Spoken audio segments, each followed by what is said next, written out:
There are known knowns, known unknowns, and unknown unknowns. But there are also unknown knowns. The ancient and esoteric order of the Jackalope is a secret society devoted to unearthing and sharing this forgotten knowledge. Each episode, we take one of these strange stories and share it with you. No topic is off limits, except for the obvious.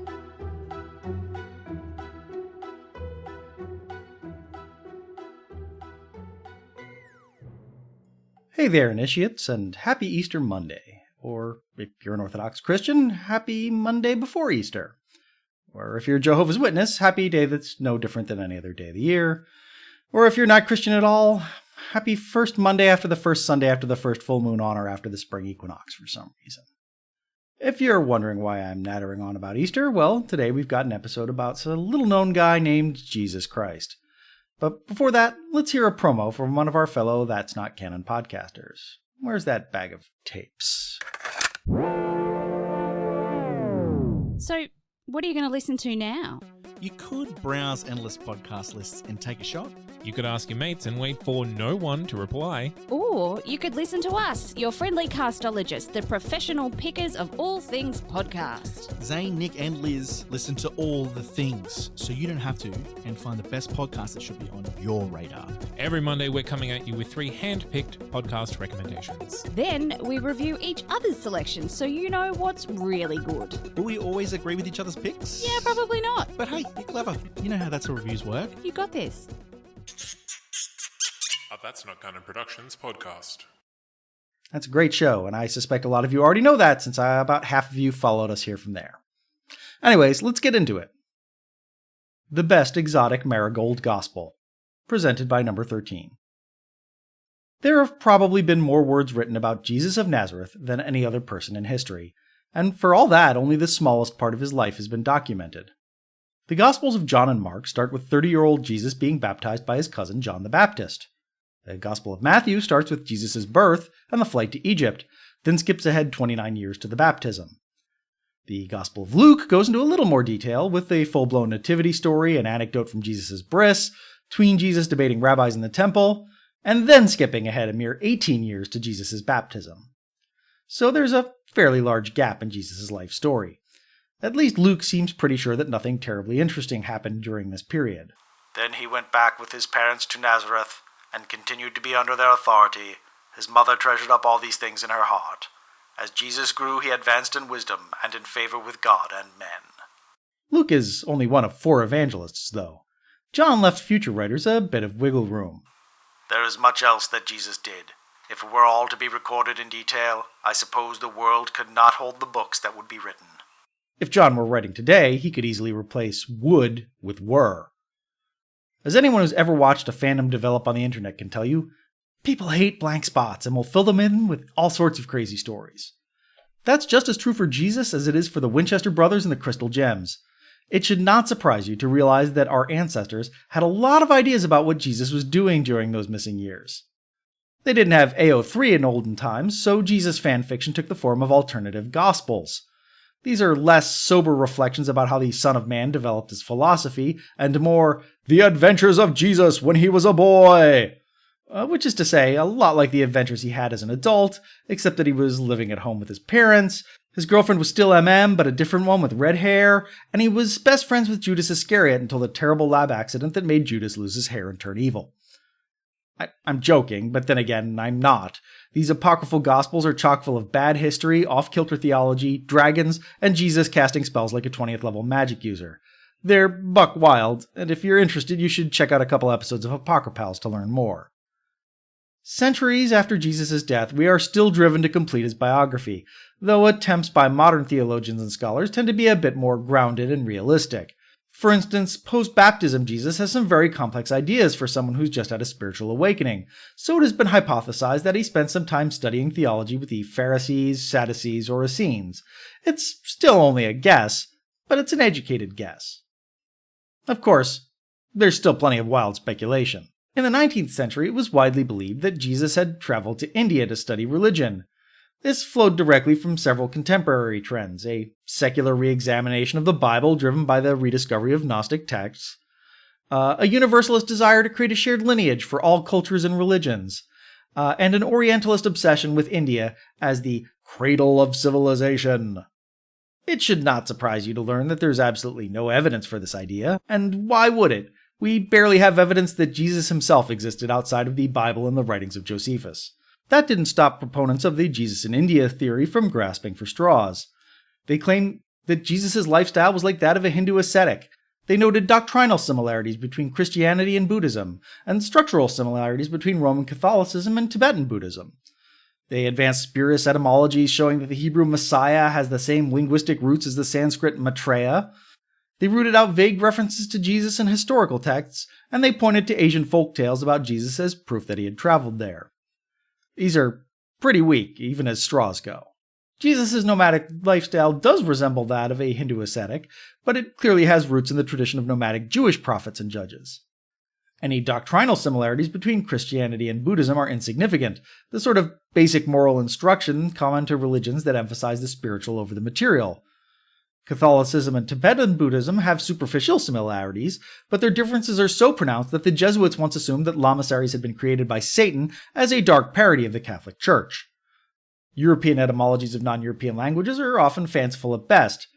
Mentions of Jesus do appear in historical texts, but those texts are never contemporary accounts, and they do not claim that Jesus traveled beyond the borders of Judea. Folk tales about Jesus are also easy to explain. Christianity was not exactly unknown in Asia. Tradition holds that the Apostle Thomas went to India shortly after the Ascension, Manichaean and Nestorian Christianity prospered in Central Asia for centuries, and Catholic missionaries had been traveling to China since the days of Marco Polo. A common missionary tactic is to retcon Christian themes into local legends, explaining any number of Jesus slept here tales.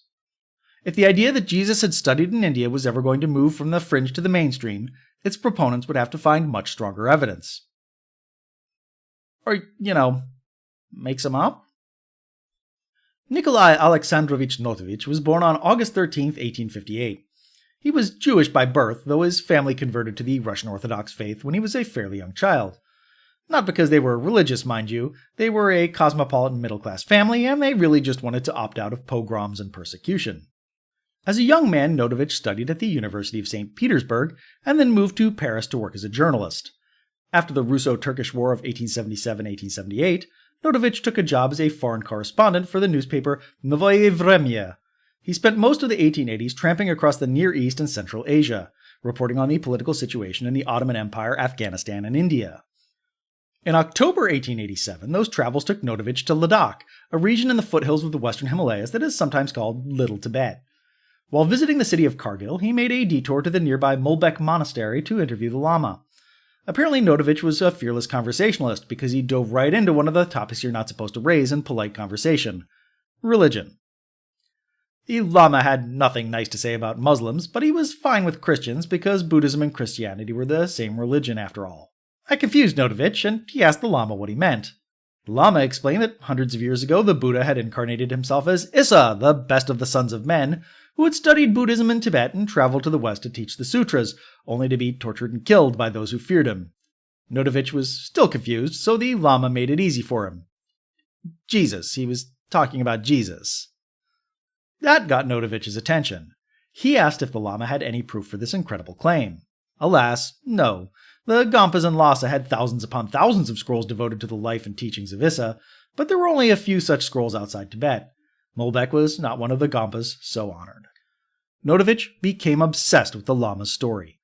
For the next several months, the Russian visited monasteries all over Ladakh, but could not find a single scrap of paper that said anything about Issa. He got his first nibble some 25 miles outside of Leh at the Hemis Monastery. The Gampa there did have some works about Issa, translations of Pali originals from the libraries of Lhasa. Unfortunately, they were buried somewhere in the cluttered library.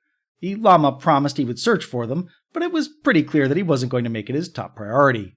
Notovich left Hemis without his proof, but he gave the Lama an alarm clock, a watch, and a thermometer to thank him for his assistance, and maybe to encourage him to go digging in the stacks in his free time. Then, a stroke of luck. Bad luck, that is. A few days later, Notovich fell from a horse and broke his leg. His companions took him back to Hemis to convalesce, and while he was laid up, the Lama finally found what the Russian had been looking for. He strolled into Notovich's room and plopped down 2 large bound volumes with leaves yellowed by time. For a whole day, the Lama read the books aloud in Tibetan, while Notovich's companions translated and the journalist frantically took down notes in shorthand. When Notovich returned to Europe a few years later, he took these notes with him and began to revise them.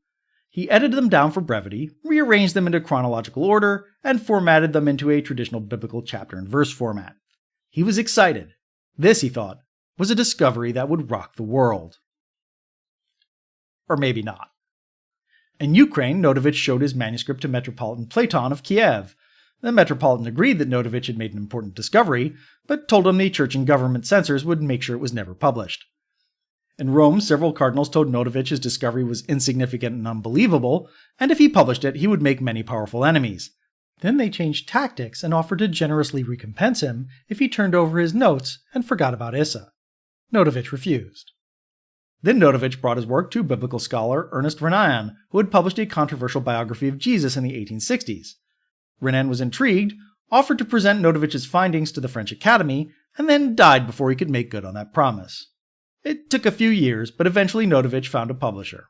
In 1894, he released La Vie Inconnue de Jesus Christ, or The Unknown Life of Jesus Christ. The first half of the book is a travelogue recounting Notovich's adventures in India and Tibet and building to the discovery of the Issa manuscripts in Hemis. The second half is his translation of the book he had found, The Life of Saint Issa, the Best of the Sons of Men.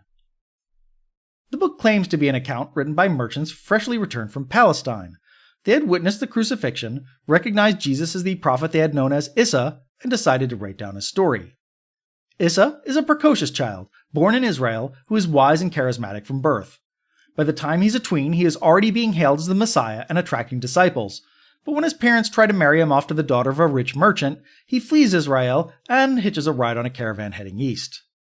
Eventually, Issa arrives in Odisha, where the Brahmins recognize his wisdom and accept him as a brother. He spends 6 years studying the Vedas in Jagannath, Rajagriha, and Benares. Then he starts making trouble. First, he reads the Vedas to lower castes, which is forbidden. Then he denies the existence of the Hindu gods, says the Vedas are fiction, and calls for all temples to be destroyed. Needless to say, this doesn't sit well with the Brahmins, who try to have him killed. Issa flees to Tibet, where the lamas recognize his wisdom and accept him as a brother. He spends 6 years studying the sutras. Then he starts making trouble, denying the doctrine of reincarnation and claiming miracles are a sham. Needless to say, this doesn't sit well with the lamas, who try to have him killed. Issa flees to Persia, where the Zoroastrian magi recognize his wisdom and accept him as a brother. Then he starts making trouble, mocking sun worship as idolatry. Needless to say, and I know this is a surprise, this doesn't sit well with the magi, who try to have him killed. Issa flees to Israel. At this point, the story becomes a condensed version of the Gospels, as Issa builds his ministry, upsets the authorities, and is crucified for his trouble. Interestingly, the blame for the crucifixion is placed firmly on the shoulders of Pontius Pilate, who famously washes his hands of the whole matter in the 4 Gospels.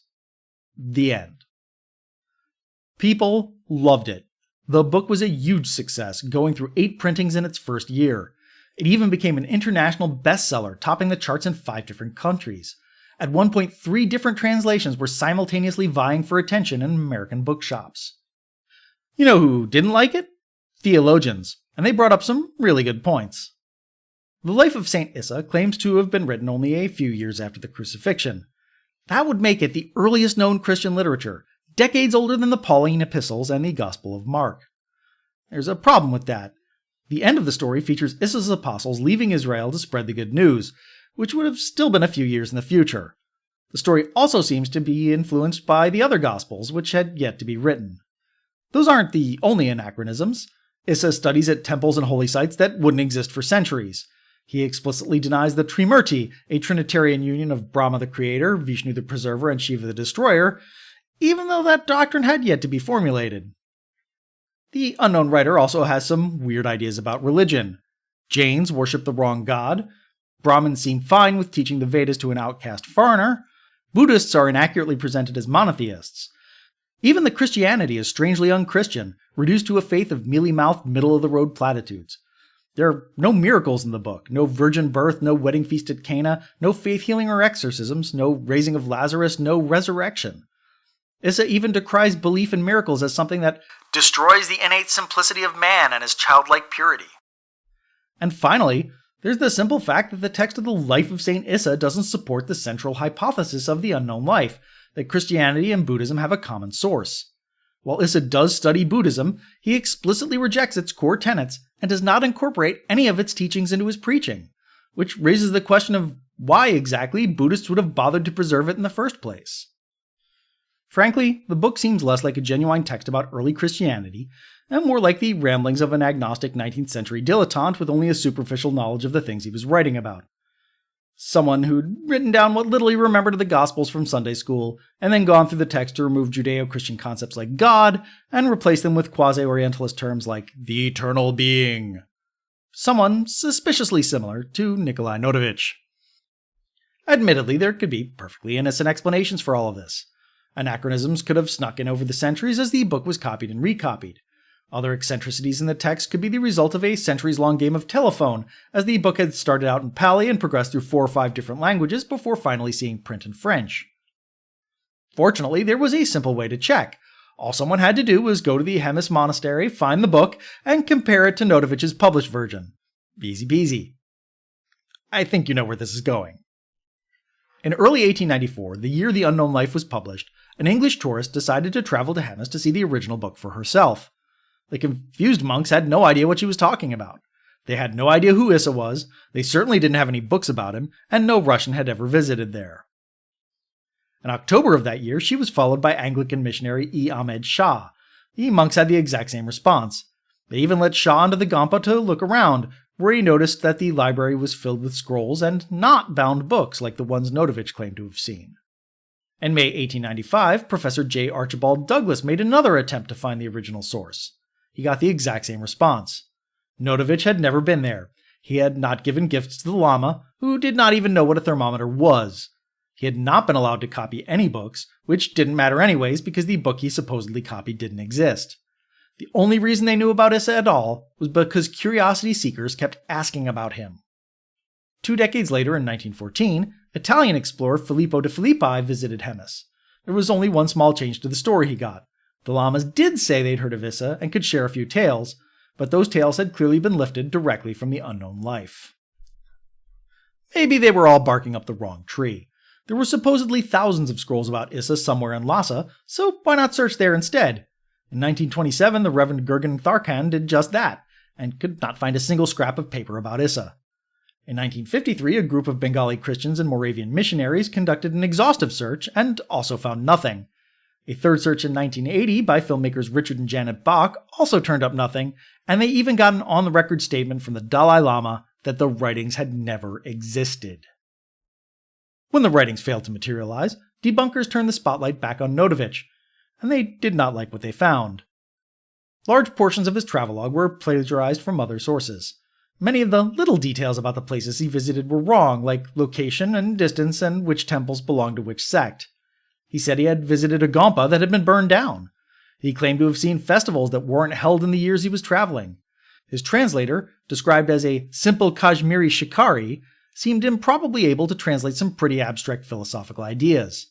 No one in Leh remembered Notovich breaking his leg, though a Dr. Karl Marx, no relation, remembered him having a pretty bad toothache. The conclusion was inescapable. Notovich was a liar and had made the whole thing up. Or, if you were feeling generous, maybe he had compiled local folktales and tried to pass them off as ancient documents. Or, if you were feeling really generous, Notovich was the victim of an elaborate hoax pulled by the Lamas of Hemis for some reason. Notovich added a postscript to later editions of The Unknown Life responding to some of these criticisms. His main counter-argument was that the Lamas in Hemis were denying the existence of the life of Saint Issa because they wanted to protect the book from Westerners who would steal it from him and take it to Europe. That wouldn't explain why they had shown it to him in the first place, but whatever. Tellingly, though, he spends most of the postscript trying to obfuscate the matter by arguing facts that were not in dispute, like that he had visited Leh, or that just because the text was unknown didn't necessarily mean it was fake. This kind of muddying of the waters is the tactic used by people who are lying. In one sense, though, Notovich succeeded. No serious theologian takes the unknown life seriously, but thousands of religious wingnuts will still take it as the, gospel truth. In another sense, he dug his own grave. He returned to Russia the year after the book was published, and was quickly arrested on unpublished charges, probably blasphemy. He was briefly exiled to Siberia, but was paroled so that he could work in France as a spy. He was a terrible spy, though, and was back in Russia after only a few months. Sometime during World War I, he just vanished, and no one ever heard from him again. Once a crazy idea gets out into the wild, though, it's almost impossible to contain it again. Subsequent fringe dwellers would keep returning to and expanding on the works of Notovich. A perfect example would be Levi Dowling's 1911 The Aquarian Gospel of Jesus the Christ, which presents a comprehensive version of the life of Jesus, drawing from the Gospels, widely accepted extra-canonical sources, and Gnostic literature, along with more modern apocrypha like the Theosophical works of Helena Blavatsky and Notovich's Unknown Life. Dowling does Notovich one better, though. His Jesus travels to India, Tibet, China, Persia, Assyria, Greece, and Egypt, and studies the ancient ways in each of these places. Dowling also goes into exhausting detail about Jesus' adventures. The Aquarian Gospel is longer than most copies of the entire New Testament. Now, if you wanted to argue the Aquarian Gospel point by point, well, there's plenty to pick at. Jesus visits places that don't exist yet, meets people like Mencius who had been dead for hundreds of years. He attends a council of sages, which is basically just the ascended masters of theosophy. The good news is you don't have to, because all you need to write off the Aquarian Gospel is right there on the title page. The Aquarian Gospel of Jesus the Christ, the philosophical and practical basis of the religion of the Aquarian age of the world and of the Church Universal, transcribed from the books of God's remembrances, known as the Akashic Records, by Levi. If you're not familiar with the Akashic Records, they're a concept from Theosophy. They're basically a giant psychic encyclopedia of everything that has ever happened or will ever happen that can be accessed by someone who has achieved the proper state of attunement to the universal mind of the Infinite One. Which is the long way of saying that they don't exist, which means everything Levi Dowling didn't steal from other writers is just made up. Most of what he stole from other writers is also just made up too. The idea that Jesus studied in India probably had no greater advocate than Russian painter and mystic Nicholas Roerich. Roerich was obsessed with Theosophy and drew artistic inspiration from the religious art of Russia, India, and Tibet. It's only natural that he came under the sway of Notovich and Dowling. Throughout the 1920s, Roerich made several trips that took him all over Asia, from India to Mongolia. His primary goal was to make pilgrimages to holy sites and find new inspiration for his artwork, and also to unite Central Asia in the Sacred Union of the East, an ill-conceived utopian government that was somehow both Buddhist and Marxist. And of course, he also found the time to try and track down the truth about Issa. He didn't find a damn thing because, once again, the Issa stories are made up. Roerich didn't let his failure shake his faith. He knew in his heart that the truth about Issa was being deliberately hidden, either by the Buddhist establishment or by Christian missionaries. Of course, if that were the case, it wouldn't explain why he seemed to be hearing Issa stories from every local. Roerich seemed to think that these were tales that had come to the East with Manichaeans and Nestorians centuries before, but that wouldn't explain why most of these stories seemed to be quoted from Notovich's Unknown Life or Dowling's Aquarian Gospel. I don't mean similar to or paraphrased from, I mean quoted directly. I suppose it's possible that the good people of Ladakh were just in tune with the universal mind and drawing from the Akashic Records. But it's far more likely that Roerich was just putting words in other people's mouths. He did find a few Issa stories, and they're just weird. As Issa went on his wanderings, he saw a great head. On the road lay a dead human head. Issa thought that the great head belonged to a great man, and Issa decided to do good and resurrect this great head. And the head covered itself with skin, and the eyes filled themselves. And there grew a great body, and the blood flowed, and the heart was filled. And the mighty giant rose and thanked Issa that he resurrected him for usefulness to humankind. I don't know what the point of that story is. What's the moral here? Is there some other part of the story about the giant missing? But despite its incomprehensibility, it feels genuine. If I had to make a guess, it's probably an example of Jesus being inserted into an already existing local legend that had nothing to do with him originally. It's also worth keeping in mind that Roerich thought that if the locals had heard of Jesus, that was proof that the Issa legends were true. After all, it was entirely unlikely that people in remote villages would have heard about the most written and talked about individual in history at some point in the previous 2,000 years. I hope you can hear the sarcasm in my voice. While Roerich's investigation was a bust, it did make one thing abundantly clear. The people who believed in the story of Issa were not going to let a little thing like facts get in the way. As the stories of Notovich and Dowling took their place at the fringes of religious belief, a second set of stories about Jesus' travels to India began to make the rounds. Other writers claim that Jesus had visited India later in his life, or rather, during his afterlife. The idea was that he had survived the crucifixion, either through a medical miracle or supernatural trickery, and fled from Israel to India to live out the rest of his life in peace. The proponents of this theory pointed to the Gospel of Matthew, which notably doesn't actually say that Jesus was going to die, just that the Son of Man will be 3 days and 3 nights in the bowels of the earth. They could also point to this passage in the Quran. They boasted, "We killed the Messiah, Jesus, son of Mary, the messenger of Allah. But they neither killed nor crucified him. It was only made to appear so. Even those who argue for this crucifixion are in doubt. They have no knowledge whatsoever, only assumptions. They certainly did not kill him. Rather, Allah raised him up to himself, and Allah is almighty, all-wise." There were also recently discovered Gnostic writings where Jesus tricks another person, usually Simon of Cyrene, into taking his place on the cross. Or that Jesus on the cross is just his earthly substance, which is already separated from his divine substance. Or that Jesus on the cross is entirely illusionary, a phantasmal force created by Jesus' God powers. So the idea that Jesus had survived the crucifixion was already out there. Few writers, though, took this as far as Mirza Ghulam Ahmad, founder of the Ahmadiyya sect of Islam. Ahmad's musing on the topics were posthumously published as Jesus in India in 1908. In Ahmad's telling, Jesus did suffer on the cross but did not die, only fell into a coma. His grieving disciples accidentally buried him alive, and 3 days later he woke up and rolled back the stone covering his tomb. He quickly realized he could no longer stay in Israel, so he changed his name to Issa and moved to Kashmir. The native Kashmiris, it turns out, were actually the 10 lost tribes of Israel, so he preached to them for a while. Eventually he settled down, got married, and moved to a cute little house on Kanyar Street in Srinagar to raise his kids. Then he died at the ripe old age of 110 or 120. At least one part of Ahmad's story tracks. There is a tomb in Srinagar, the Rosa Bal, where one Issa is buried. However, it's not quite clear who Issa actually was. The historical record is mum on the topic, and local legends that claim he's Jesus are based solely on the similarities between the name Uz and Issa. That's a pretty big stretch. Fortunately, it's pretty easy to pick apart Ahmad's arguments. Among other things, he quotes extensively from Notovich, whose book is not only a complete fiction, but also presents a version of the Passion where Christ actually dies on the cross. Ahmad tries to argue that these inconsistencies can be hand-waved away because Notovich based his work on Buddhist writings, and Buddhists are sloppy copyists who are always revising things to make themselves look better.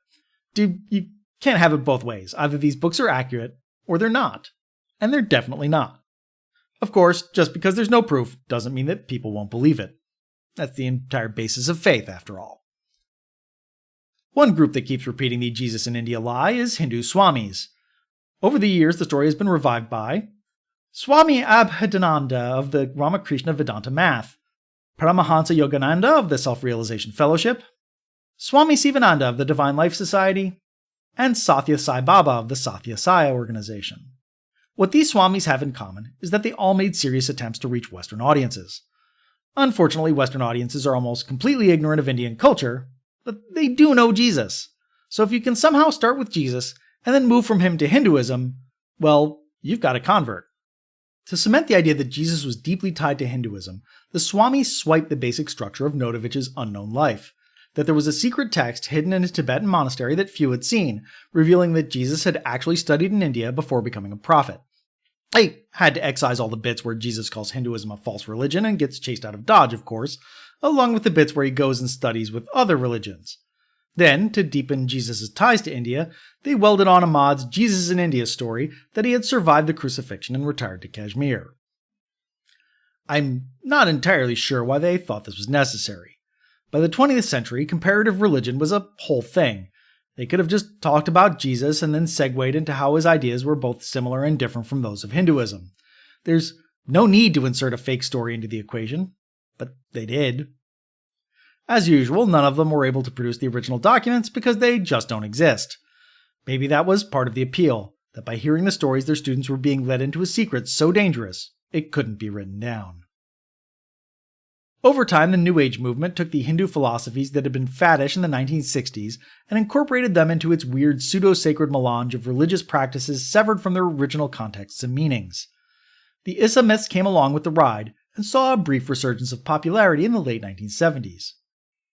In 1976, Spanish writer Andres Faber-Kaiser paraphrased Ahmad's teachings as Jesus died in Kashmir. Faber-Kaiser didn't actually add anything new to the discussion, but he did revive the idea for a new generation of kooks.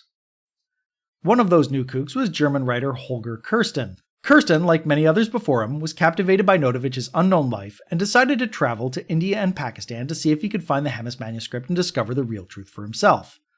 He didn't find the real manuscript because it doesn't exist! In 1983, Kirsten wrote Jesus Lived in India, which combines Notovich, Dowling, and Ahmad into a single, semi-coherent story. On top of that, he adds another layer of wackiness.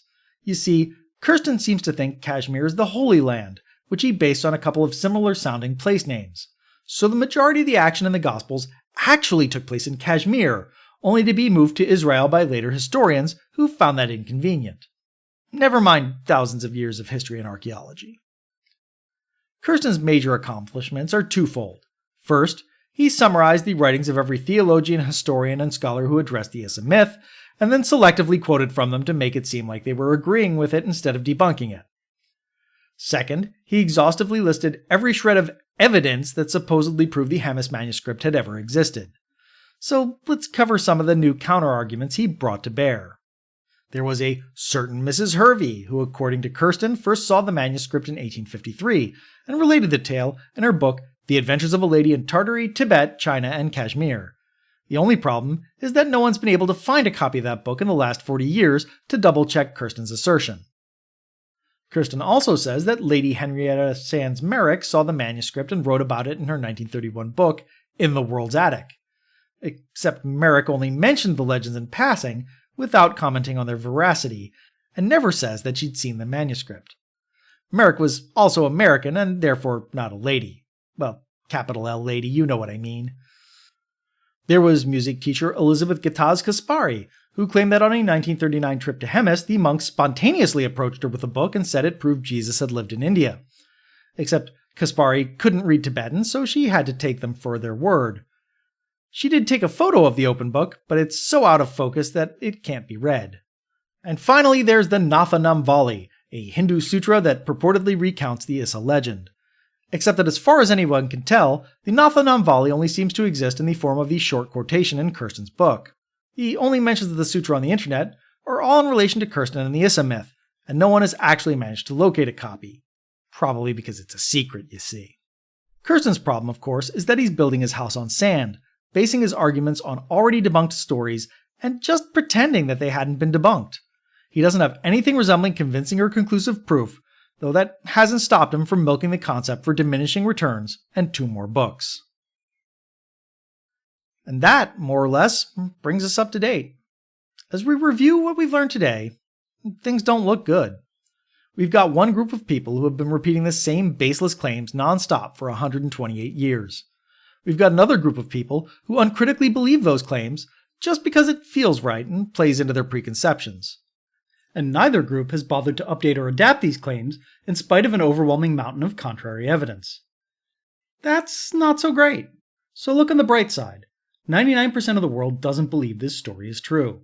That should be cause for celebration. So have a sip of champagne.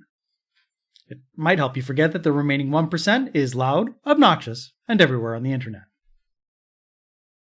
Key sources for this episode include Louis Fader's most excellent The Issa Tale That Will Not Die, Nicholas Notovich's The Unknown Life of Jesus Christ, Levi Dowling's Aquarian Gospel of Jesus the Christ, Mirza Ghulam Ahmad's Jesus in India, and cult leader Elizabeth Clare Prophet's The Lost Years of Jesus, which is probably the best way to see the original material, which is long out of print. Just check it out at the library so his estate doesn't get any royalties, please. Connections! If the name Mirza Ghulam Ahmad sounds familiar to you, well, it should. In 1902, he challenged Scottish faith healer and self-proclaimed messiah John Alexander Dowie to a prayer duel where each would pray to their god for the other's death. Ahmad won that one, though it was a close call. We discussed the prayer duel in our overview of Dowie's life, Series 6's Marching to Shibboleth. And that's all for now, initiates. Until next time, Tweequid minime skiant, optime skire. This episode was written and produced by David White for the Ancient and Esoteric Order of the Jackalope and That's Not Canon Productions. Our theme song is Drama D by Scott Roosh. This episode is released under a Creative Commons Attribution Non-Commercial Share-alike 4.0 International License. All rights reserved, all wrongs reversed. The full script and sources for this episode can be found at orderthejackalope.com. That's orderthejackalope.com with hyphens between the words. Do you have thoughts about this episode? Why not share them on our Discord server? There's a link in the show notes. Or message us on social media. We can be found at orderjackalope. If social media isn't your thing, send us an email at jackalope@orderthejackalope.com. We're recruiting new lodge members. We'll initiate anyone into the secret mysteries. All they have to do is share a secret mystery of their own. Visit our website and click Join Us for more information.